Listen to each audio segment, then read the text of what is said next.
हाँ जी। तो मुद्दा ये है कि कैसे मैं अपनी स्टडीज़ अपनी जॉब के साथ मैनेज कर रहा हूँ। पहले तो ये वीडियो मैंने क्यों बनाया, ये मैं शेयर करना चाहता हूँ, क्योंकि बहुत ये सिचुएशन थोड़ी-सी मुश्किल होती है, थोड़ी ट्रिकी होती है अगर आप जॉब के साथ अपनी स्टडीज़ करना चाह रहे हो। तो बहुत सारे लोग इस प्रॉब्लम में हैं और पिछले 8 महीने से मैं सक्सेसफुली इसे कंटिन्यू कर पा रहा हूँ। तो मैंने सोचा शायद ये दूसरे लोगों को भी फ़ायदा पहुँचाए। होल सोल ऑनेस्टली मैं बोलूँ, मेरा पर्पस यही था कि अगर किसी को इस वीडियो से हेल्प मिल जाती है तो वही मेरे लिए सबसे बड़ा रिवॉर्ड होगा। दूसरी चीज़ ये है कि मैं पहले अपना इंट्रो दे देता हूँ ब्रीफ सा, ताकि आपको मेरा बैकग्राउंड समझ में आए और मेरे लिए प्रॉब्लम्स कितनी सीवियर है या नहीं है, ऐसी कंटिन्यूटी में, ऐसी डिसिप्लिन में, वो समझ में आए। दूसरी चीज़ मैं शेड्यूल बताऊँगा अपना, उसके बाद बाकी बातें मैं उससे रिलेटेड करूँगा, लेकिन पहले मैं ब्रीफ इंट्रो देना शुरू करता हूँ। सॉरी। मैं एक मेरा जो जॉब प्रोफाइल है वो कॉर्पोरेट अकाउंटेंसी का है। एक बड़ी यूके कंपनी में के फाइनेंस डिपार्टमेंट में हूँ मैं, और एक ठीक ठाक सी अच्छी पोजीशन पे भी हूँ और एक काइंड अच्छी सैलरी पे भी हूँ, फैंसी सैलरी पे। और लगभग 10 साल का एक्सपीरियंस हो गया मुझे ऑफिशियली अकाउंटिंग में और ऑडिटिंग में। उसके पहले अगर इनऑफिशियली देखा जाए तो और भी लंबा एक्सपीरियंस है मेरा, वर्किंग एक्सपीरियंस। उसके अलावा अपनी मिड 30s में हूँ इस समय, मेरी एज मिड 30s में हूँ मैं अपने। मैं मैरिड हूँ और मेरे बच्चे भी हैं। उन सब के साथ मैं कैसे, अब ये बैकग्राउंड देने का मतलब यही था कि इन सब के साथ मैं कैसे मैनेज कर रहा हूँ। सबसे पहले तो मैं अपना शेड्यूल बता देता हूँ, मेरा डिसिप्लिन क्या रहता है, क्या शेड्यूल मैं फॉलो कर रहा हूँ, कैसे स्टडीज़ कर रहा हूँ। मेरे को सीए फाइनल का सेकंड ग्रुप देना है, जिसमें से मेरा एक पेपर जो है परमानेंटली एग्जम्प्टेड है, जो सेलेक्टिव वाला है, जो लास्ट पेपर ओपन बुक वाला चलता है, और 2 मेरे को डीटी देना है। तो मेरी स्टडीज़ ऐसे हैं कि देखो, पहले तो जो भी कॉर्पोरेट में काम करते उन्हें पता है यूके शिफ्ट क्या होती है। 12 से 8:30 या 1 से स्टार्ट होती है, 12 या 1 से, और 8:30-9 बजे तक जो भी वो टाइमिंग चलती है, 9 साढ़े 9। मेरी शिफ्ट पर्टिकुलरली 12 से 8:30 की है। और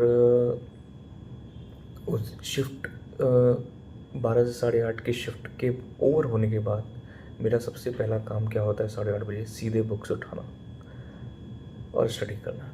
अब बुक्स उठाने का मतलब ये होता है कि जो मेरा प्लान चलता रहता है, जो मेरा शेड्यूल है उसके अकॉर्डिंग कभी मान लो मैं वीडियोज़ ही देख ले रहा हूँ। वीडियोज़ मैं प्रेफर करता हूँ सी अतुल अग्रवाल की, DTI के लिए उन्हीं की क्लासेस रिवीजन वीडियोज़ में देखता हूँ, ठीक है, क्योंकि मेरा पर्पस वीडियोज़ का बिल्कुल याद कर लेना नहीं होता।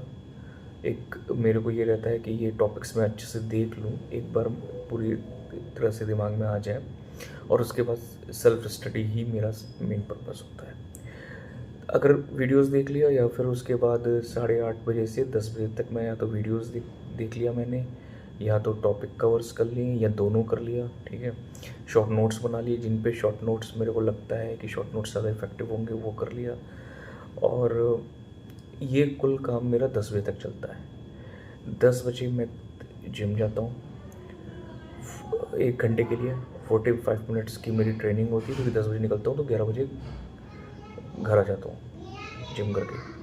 फिर 11 बजे आने के बाद 11:45 तक मैक्स मेरा टारगेट ये होता है कि मैं अपना डिनर ले लूँ। मैं लेट से डिनर लेता हूँ, तो मैं ऐसा करता हूँ। आप चाहो तो अर्ली मैनेज करते हो तो उस हिसाब से अपना देखो। तो मैं 11:45 पे फिर डिनर करके उठता हूँ और सीधे स्टडीज़ पे बैठ जाता हूँ। मेरा टारगेट ये होता है कम से कम 1.5-2 घंटे की स्टडी में उस समय निकाल लूँ। तो लगभग 2 बजे, 1:30 बजे तक, पौने 2 बजे तक मेरी स्टडीज़ चलती है। फिर उसके बाद 8 बजे, 8:30 बजे मैं उठता हूँ। ब्रश करने के बाद मेरा सबसे पहला काम यही होता है कि मैं स्टडीज़ पे फिर लग जाता हूँ। अपनी स्टडीज़ मैं 11 बजे तक कंप्लीट करता हूँ। 11 बजे तक कंप्लीट करने के बाद मैं तुरंत उठता हूँ। बाकी ब्रेकफास्ट वगैरह उसी बीच में हो जाता है। मैं कोई हैवी ब्रेकफास्ट नहीं लेता, आदत गंदी है, लेकिन सिर्फ चाय मेरे को चाहिए होती है, उसके साथ कुछ भी थोड़ा बहुत खा लेता हूँ हल्का फुल्का सा, और मेरे को कोई नींद नहीं होती। फिर 11 बजे मैं उठता हूँ। 11 बजे उठने के बाद मैं फ्रेशन अप हो जाता हूँ। 11 कहने का मतलब मेरा होता है कि 11, मैं 11:15 या 11:30 बजे भी उठ सकता हूँ। टारगेट ये रहता है कि 12 बजे ऑफिस की शिफ्ट स्टार्ट होने से पहले मैं कम्प्लीटली रेडी होकर ऑफिस की शिफ्ट स्टार्ट करूँ, लैपटॉप उठाऊँ। 12 बजे मैं ऑफिस में लग जाता हूँ और मेरा होल सोल टारगेट 12 बजे के बाद ये होता है कि मैं 12 से 8:30 बजे में काम करूँ, पूरी ऑनेस्टली काम करूँ। और फिर उसके मतलब ये नहीं कि उसी में सो रहा हूँ, उसी में खा रहा हूँ, उसी में पी रहा हूँ। मैं 12 से 8:30 काम करता हूँ। छोटे मोटे ब्रेक्स लेता रहता हूँ, जैसे कि 5 मिनट के, 10 मिनट के, 15 मिनट के लंच ब्रेक, ये सब करता रहता हूँ। लेकिन 12 से 8:30 काम करता हूँ। उसमें मैं एक ही चीट करता हूँ, वो मैं बता दे रहा हूँ। मैंने जानबूझ करके बाहर अपनी शिफ्ट के बीच में 2 गैप्स रखे,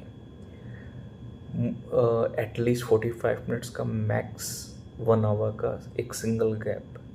मतलब एक बार मैं लंच के बाद 45 मिनट्स का गैप लेता हूँ, दूसरी बार मैं शाम को टी के बाद 45 मिनट्स का गैप लेता हूँ अपनी स्टडीज़ के लिए। जो पहले से मैंने शेड्यूल किया रहता है कि आज इस टॉपिक को देखूँगा या पढ़ूँगा या इस रिवीजन नोट्स को देखूँगा या रिवीजन वीडियोस देखूँगा, वो मैं उस समय करता हूँ। इस तरह से मैं मैनेज कर रहा हूँ अपना शेड्यूल। तो अब उसमें बहुत सारी चीज़ें भी आती रहती है। बच्चे हैं मेरे तो दिक्कत होती है, घर के सामान है, बाकी कुछ चीज़ें हैं वो देख लेता हूँ। अब ऑनलाइन ज़माना है तो कुछ चीज़ें ब्लिंकिट भी कर लेता हूँ। शॉपकीपर्स वगैरह आसपास के हैं तो उनसे भी फ़ोन पे सामान मंगा लेता हूँ। इस तरह से मैं हर चीज़ को, पूरी अपनी लाइफ को मैनेज कर रहा हूँ इस तरीके से। अब ये तो हो गया कि मेरा शेड्यूल। अब क्विकली मैं 2-4 चीज़ें आपसे करूँगा, बातें करूँगा जिसकी, और अगर हम डीपर जाएँ तो क्या निकल के आता है। क्योंकि अभी ये जो मैंने शेड्यूल बताया, ये शेड्यूल बताना ईज़ी है, लेकिन इसको करना, इनिशिएट करना, फिर मेंटेन करना बहुत मुश्किल है। क्योंकि यहाँ पे सिर्फ आपको खुद को मैनेज नहीं करना है, यहाँ पे आपको अपनी सराउंडिंग को भी मैनेज करना है। क्योंकि कभी भी कुछ भी चीज़ें आ जाती हैं, आप उसे कैसे देखोगे। इसमें बहुत लोगों के सवाल ये हो सकते हैं कि हमारी जॉब ऐसी नहीं है कि हम 12 से 8:30 में मैं मैनेज कर लें। तो देखो, इस पर मैं एक बार बताता हूँ। हमेशा ना किसी भी जगह पे 70 लोग की टीम में, 60 लोग की टीम में हार्डली 10 लोग, 8 लोग काम करने वाले होते हैं, बाकी नहीं होते। अब जो 8 लोग 10 लोग होते हैं ना, उन पे ही सारा काम डाला जाता है। वो इसलिए डाला जाता है क्योंकि उन्होंने पोटेंशियल शो किया है, उन्होंने शोकेस किया है कि उनके अंदर एबिलिटी है, वो किसी काम को निभा सकते हैं। तो मैं खुद उन लोगों में से हूँ जो ओवरबर्डन्ड रहते हैं इन कंपैरिजन टू अदर्स। मैंने ये वर्ड क्यों लिखा है, ये क्यों बोला है इन कंपैरिजन टू अदर्स, इसका रीज़न ये है कि बर्डन हमेशा हम सब्जेक्टिव होके देखते हैं कि हमारी टीम में मैक्सिमम जनता है जो काम नहीं कर रही है और हम ज़्यादा कर रहे हैं। मैं पहले टीम मैनेज करता था, अभी मैं आईसी रोल में हूँ, और आईसी रोल में कैप्टिव्स में एक्सपेक्टेशन बहुत ज़्यादा रहती है, तो काम भी मेरे पास भर के होता है। तो मैं उन लोगों में से हूँ जिसको बहुत ज़्यादा काम करना पड़ता है। और मैं इस कंपनी में शुरू के 7-8 महीने मैंने सिर्फ 5 घंटे की नींद ली है, और मैंने कम से कम हर दिन जो है 4 घंटे 5 घंटे का ओवर टाइम किया है, बिना ओवर टाइम पे के साथ। तो मैं भी इसी तो बर्डन से था, मेरे पर भी ये बर्डन था। फिर मैंने खुद से सवाल किया कि भाई यही करना है ज़िंदगी भर, जिसमें कोई रिकॉग्निशन नहीं है, कोई रिवॉर्ड नहीं है, कोई ग्रोथ नहीं है, कॉर्पोरेट में 60 साल की एज में आपको रिटायरमेंट नहीं मिलती। कॉर्पोरेट में 50 साल की उम्र के बाद आप रिटायर हो जाते हो, ठीक है। तो मैंने सोचा कि मेरे लिए क्या फ़ायदा है, मैं उस पे काम करूँगा, इन पे नहीं काम करूँगा। अगर आपके अंदर पोटेंशियल है, आपके बॉस को, चाहे वो आपका मैनेजर हो या टीम लीड हो या जो भी हो, उसको ये लगता है कि ये बंदा, ये लगता भी नहीं है, वो खुद ब खुद महसूस होता है, इंसानी फितरत है, ये इंस्टिंक्ट है कि इस बंदे पे काम पड़ता है तो ये संभाल लेता है, तो उसी बंदे पे काम आता है। इन वन वर्ड, आप रिलायबल रिसोर्स। तो ओवरबर्डन होने को से बचने का के दो तरीके।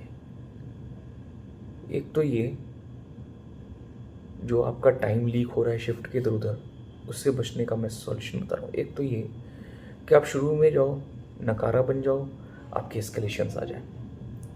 इसका एक ड्रॉबैक है, किस्मत बुरी रही तो एस्केलेशन ऐसे सिनेरियो में हो सकता है जब आपकी जॉब जा सकती है, या आप और बुरी कंडीशन में आ सकते हो। दूसरी चीज़ क्या है कि अगर ये आपसे हो नहीं पाता, क्योंकि ये सब नेचर में होता है, ये आप कर नहीं पाओगे, ठीक है, कि आप जानबूझ करके अपने आप को दिखा लो, ये बहुत टैक्टिक्स वाले लोग होते हैं, उन्हीं से हो पाता है, मेरे बस की बात नहीं है। तो दूसरी चीज़ क्या है कि काम कभी भी इतना ज़्यादा, हर इम्पोर्टेंट काम इतना ज़्यादा नहीं होता कि वो रोज़ आपको लीकेज करवाए अपने शिफ्ट आवर्स के बाद, वो लीक हो जाए।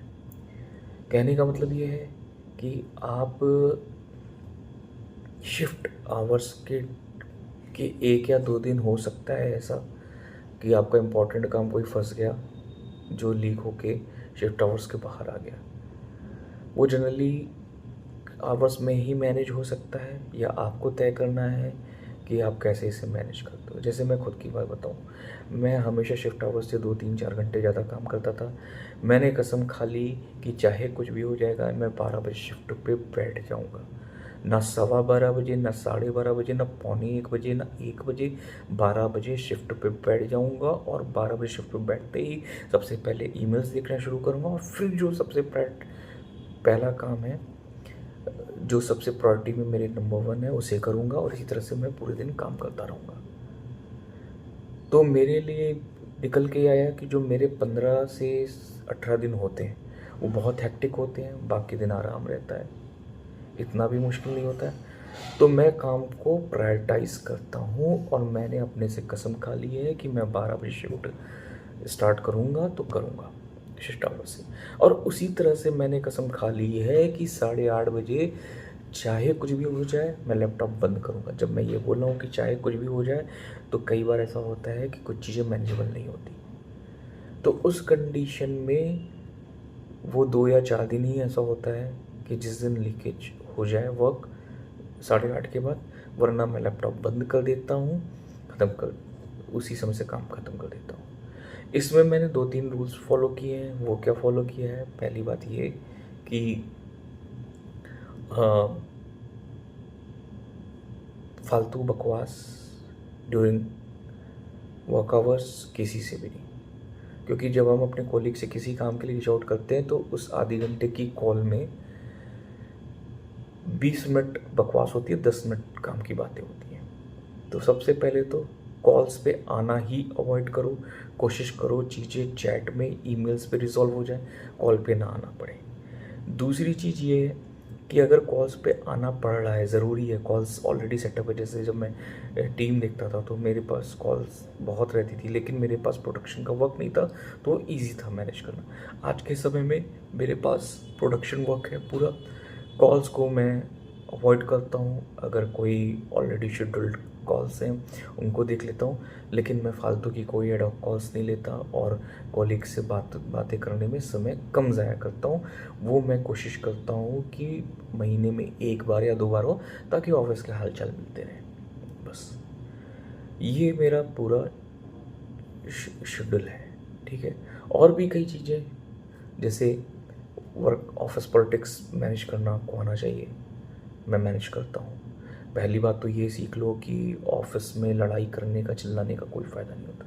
इवन कंसर्न रेज करने का भी कोई ऐसा कोई आपको रिजोल्यूशन वाइज कोई बेनिफिट नहीं है, कोई सॉल्यूशन आपको नहीं मिलेगा कंसर्न रेज करने से। हाँ, कंसर्न रेज ज़रूर करना चाहिए, बहुत ही टैक्टिकली करना चाहिए ऑफिस में रेज, जो आपको एडवांटेज दे सके, इन फ्यूचर आपको सेव कर सके। जैसे आपको किसी क्लाइंट से, किसी बिजनेस से या किसी कोलीग से कोई भी प्रॉब्लम हो रही है, आप तब तक उसके बारे में शिकायत मत करो जब तक वो आपके एडवांटेज में ना आए।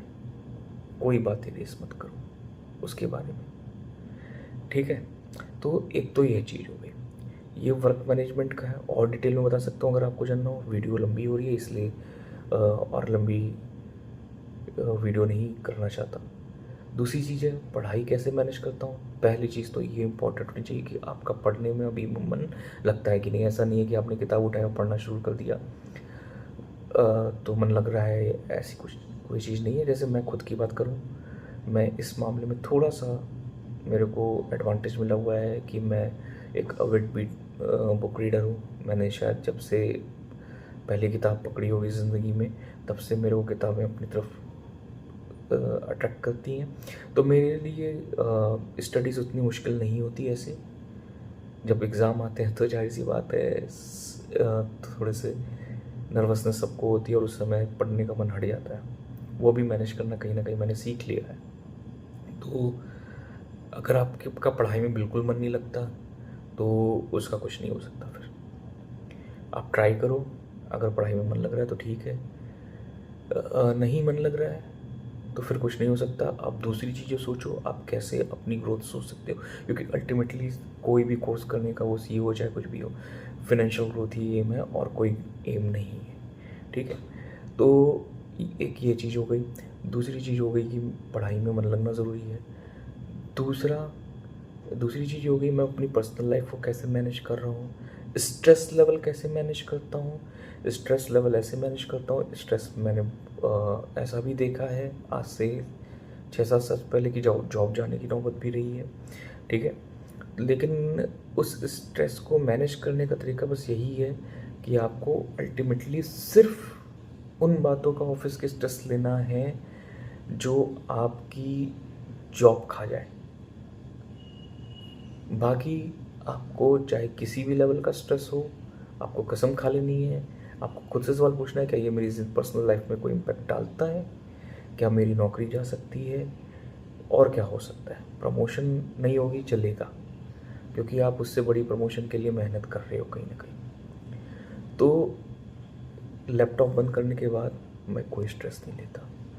इसको अवॉइड करने का तरीका क्या मैं लेता हूँ, जिस दिन स्ट्रेस बहुत ज़्यादा होता है और मैं फोकस नहीं कर पाता हूँ, मैं किसी दोस्त से आधे घंटे बात कर लेता हूँ, अपने दिमाग का कचरा उसके वहाँ डाल के चला आता हूँ। बस यही मेरा तरीका है। तो ये स्ट्रेस मैनेजमेंट है। और भी डीपर मैं बात करूँगा हर एक लेवल पे। कुछ क्वेश्चंस है तो आप बताना, और कॉर्पोरेट से रिलेटेड भी कुछ क्वेश्चंस हैं तो बताना, क्योंकि मैं सक्सेसफुली ऑफिस पॉलिटिक्स मैनेज कर रहा हूँ। मैं उस पर आपको बता सकता हूँ। मेरी ग्रोथ भी अच्छी खासी हुई है, ऐसा नहीं है कि ग्रोथ नहीं हुई है। और पूरी तरह से ईमानदारी रहते हुए, बिना किसी की ऑफिस में चुगली किए या किसी की चाटे हुए मेरी ग्रोथ हुई है। प्लीज़ ये देखना। और अगर कुछ मिल पाए अच्छा इस वीडियो से आपको मिला हो कुछ सीखने को, तो प्लीज़ कमेंट करना। और अगर और कुछ जानना हो तो ज़रूर बताना, चाहे किसी भी रिलेटेड बताना, कैसे पर्सनल लाइफ मैनेज करते हो, कैसे जॉब में की डिफ़िकल्टीज़, इस स्पेसिफिक केसेस दोगे तो भी मैं मेरे एक्सपीरियंस में अगर वो होगा, क्योंकि मैं लंबे समय तक मैनेजर रह रहा हूँ अभी तक, तो मेरे को कुछ चीज़ें इंसाइट हैं, मैं शायद आपकी हेल्प कर पाऊँ। Thank you.